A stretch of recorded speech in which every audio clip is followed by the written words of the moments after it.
اہل تقوی کی صورت بنا لیجئے، اہل تقوی کی صورت بنا لیجئے۔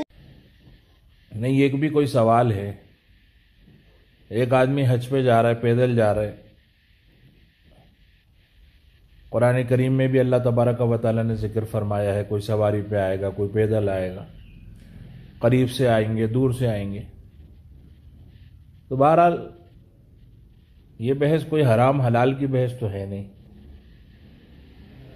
یا اس کا کوئی عمل کوئی بہت ہی بڑا سیریس کوئی مدعا ہے، یا اس کا یہ عمل کسی پر بڑی کوئی ظلم زیادتی ہے، کسی کو اس کے اس پیدل چلنے سے کوئی بہت بڑی تکلیف ہے۔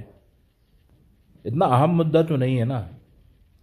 لیکن آپ دیکھیے سوشل میڈیا پر، چوراہوں پر، چوپالوں پر، چائے خانوں پر انسان اس پر بحث کر رہا ہے۔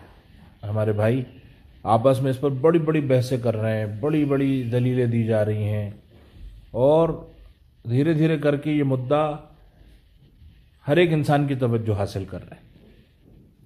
دنیا میں لوگ کیسے کیسے عجیب و غریب ریکارڈ بناتے ہیں، کوئی پہاڑوں پہ چڑھ رہا ہے، کوئی لمبے بال رکھ رہا ہے، کوئی لمبے ناخن کر رہا ہے، عجیب و غریب جس کا کوئی سینس نہیں ہے، کوئی فائدہ کسی کو نہیں ہے۔ ٹھیک ہے، وہ پیدل حج کو جا رہا ہے، بھائی اسے جانے دو۔ ہم یہ نہیں کہہ رہے کہ تم مت جاؤ، ہم یہ نہیں کہہ رہے کہ تم جاؤ۔ اگر ایک آدمی نکلا ہے، کس جذبے سے نکلا ہے، کس ارادے سے نکلا ہے، اس کے ذہن میں کیا ہے، وہ جانے، اللہ جانے۔ اس پر اتنی لمبی لمبی بحث کرنے کی کیا ضرورت ہے؟ اچھا، خاص طور سے ایسے وقت میں جب ہم خود ہنگامی حالات سے گزر رہے ہیں، ہمارے ملک میں ہی نہیں، ساری دنیا کے اندر۔ اگر آج ہم کہیں نماز پڑھیں تو لوگوں کو اعتراض، ہماری اذانوں کی صدائیں گونجیں تو لوگوں کو اعتراض۔ آج ہمارے وجود پہ آنچ آ رہی ہے، کتنی بربادیاں ہو رہی ہیں، کیسے کیسے حالات کا سامنا آج امت کر رہی ہے۔ ایسے وقت کے اندر ہم نے سنا نا کہ جب بغداد کے اوپر تاتاری قومیں حملہ کر رہی تھیں تو ایک امت کا بڑا طبقہ بیٹھ کے یہ بحث کر رہا تھا کہ کالی بلی کا جھوٹا پاک ہے کہ ناپاک ہے۔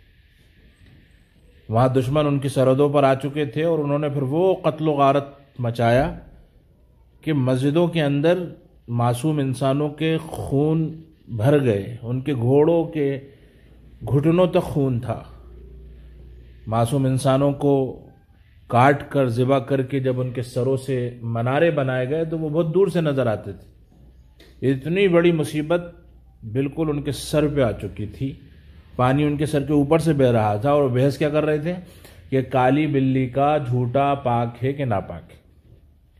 آج بھی امت کا یہی حال ہے، بڑے بڑے فتنے منہ کھول کر، پنجے چوڑے کر کر ان کی طرف بڑے چلے آ رہے ہیں، اور وہ یہ بحث کر رہے ہیں کہ یہ صاحب پیدل جا رہے ہیں، یہ جائز ہے کہ ناجائز ہے۔ اس میں کوئی حرام حلال کا مسئلہ تو ہے نہیں کہ بہتر ہے یا غیر بہتر ہے، یہی تو بات ہے۔ اس کو چھوڑو، وہ بیچارہ جو کر رہا ہے اسے کرنے دو، وہ جانے، اللہ جانے۔ ان پٹی ایشوز پر، ان چھوٹی چھوٹی باتوں پر بڑی بڑی بحثیں، امت اپنا کتنا وقت، صرف یہ ایک ہی مدعا نہیں، ایسے سینکڑوں مدعے ہیں جس میں امت اپنی صلاحیت، اپنی طاقت، اپنا وقت صرف کر رہی ہے۔ اس وقت تو بہت ہنگامی حالات کا سامنا ہے، اور بہت ہی بڑے پیمانے کے اوپر ہمیں بیدار ہو کر نئے سرے سے وہ محنتیں کرنا چاہیے، دین کی محنتیں جس کا حکم ہمیں اللہ نے دیا ہے، اس کے رسول صلی اللہ علیہ وسلم نے دیا ہے۔ ہمیں قرآن و حدیث کو خود سمجھنا چاہیے، اور اس کا پیغام لوگوں تک پہنچانا چاہیے۔ جو غلط فہمیاں پھیلی انہیں دور کرنا چاہیے۔ یہ وقت ان مدعوں پر بحث کرنے کا نہیں ہے کہ ایک آدمی پیدل حج پہ جا رہا ہے تو اسے نہیں جانا چاہیے، اور بڑے میں دیکھ رہا ہوں کہ بڑے بڑے پیرا جو ہے لوگ پوسٹ کر رہے ہیں۔ اللہ ہمیں سمجھ عطا فرمائے۔ تو یہ تو سوال ہی ایک غیر اہم سوال ہے۔